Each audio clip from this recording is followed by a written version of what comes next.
the saying that we should reach an agreement.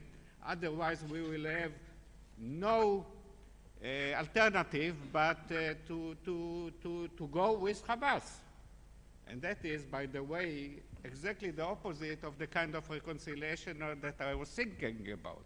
Because the question is always, what is the context?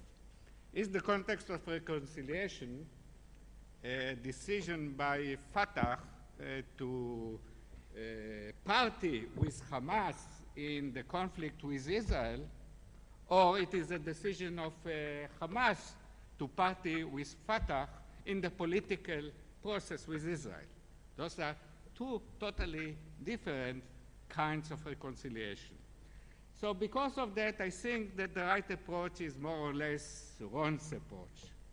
Let's start with one party, and at a certain stage, it will be imperative, I would say, to bring in also Hamas to make the implementation and the real reconciliation between the two peoples possible. Now, international presence. You know, traditionally, the approach of Israelis towards international involvement is very suspicious, and for very good reasons. We should not forget that the 1967 war broke out because the General Secretary of the UN, Utant, at the time, decided to withdraw the international force in Sinai. If this withdrawal wouldn't have taken place, there was no war, and we had nothing to discuss here, by the way, because probably the political processes would have been different.